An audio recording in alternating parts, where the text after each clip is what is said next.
All the speakers and the presenters before me were speaking about Nepal. They were all from Nepal. So I'm the first speaker who is not from Nepal. I will take you all slightly away from Nepal, but I'll bring you back to Nepal. And mind you, I didn't come prepared for a presentation. I didn't come prepared for a speech.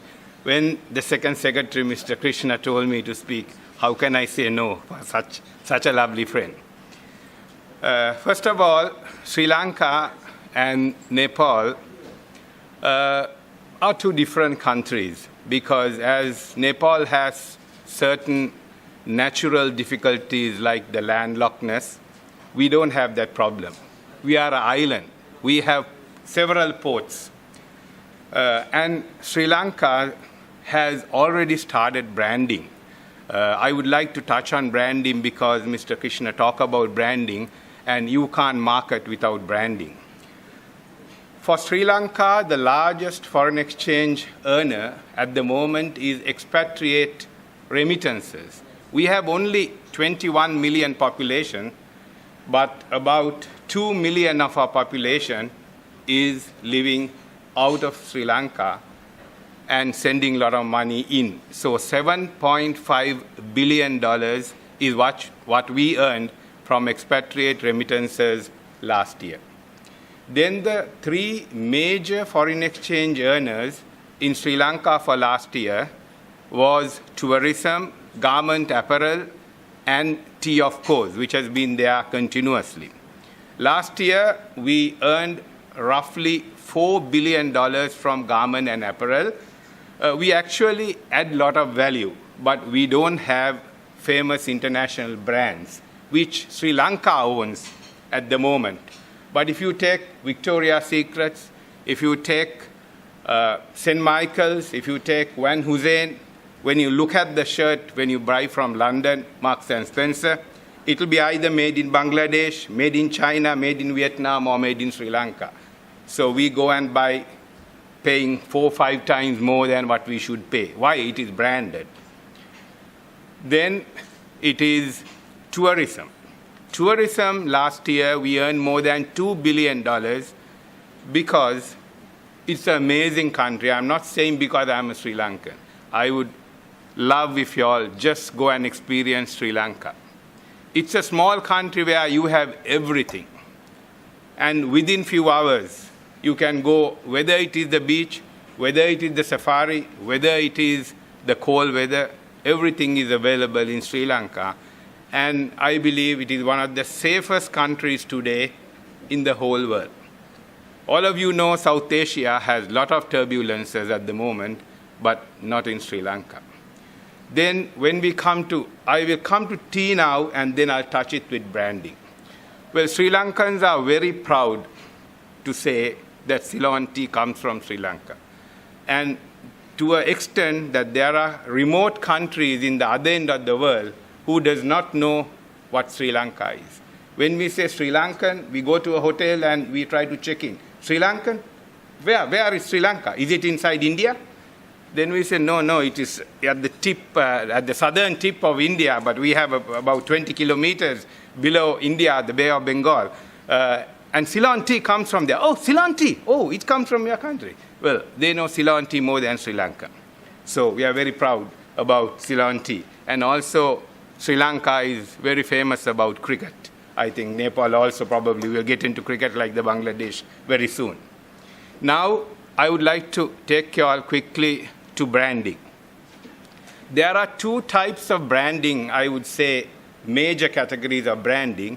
One is nation branding, where you can brand like Darjeeling tea, or we say Havana cigars, or we say champagne from a region in France, or Ceylon tea. But then again, you can move into individual company branding because ultimately that is what is available on the shelf. Now, branding is a lifetime thing. Well, you have to start someday, and then you have to get generation and generations to promote it. Well, we have brands for Ceylon tea, which is world famous. Well, when you say Dilma tea, for example, I think most of the people who drink a cup of tea knows Dilma. It's available in 120 odd countries. Now, that's individual branding. But if you look at the 50 world's largest brands, just shall we take Google or Microsoft, or we can take McDonald's, Coca-Cola, Pepsi-Cola, Walmart. Who owns those brands? Most of them is owned by the US. Even Japan and South Korea owns very few brands which is in the first 50. Why is that? Because branding needs a lot of money. Multi-billion-dollar budgets are needed, and governments has to support the branding at least at the initial stages. How did Samsung or LG or some of those motor vehicles like Hyundai get promoted and come to this strength? That is because the government of South Korea supported those brands and brought them into this level. So Nepal can get a feather out of that. I'm not going to say too much about everything, but I'll just say one thing about Nepalese and Sri Lankan relations, because this is a Nepali audience. Nepal is very important to Sri Lanka because of two important factors. One is it is a SAARC country, South Asian Association for Regional Cooperation. So we are within a small region. But remember that region, population is huge. We have a massive market by itself. But if you look at the statistics, the intra-regional trade is due to certain, I would say, strained relations between neighboring countries. I don't want to mention names.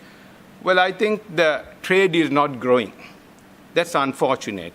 So we must try to take all those things out and always try to respect that united we stand, divided we fall. And the second thing where Sri Lankans respect Nepal a lot is remember that 72 to 73 of the percentage of our population is Buddhist. And we cherish going on the pilgrimage to Buddha Gaya and Lumbini. Most of the Sri Lankan Buddhists somehow try to do it before they die. Though a lot of them have not gone to Kathmandu, they somehow go to Lumbini. And thank you very much, ladies and gentlemen.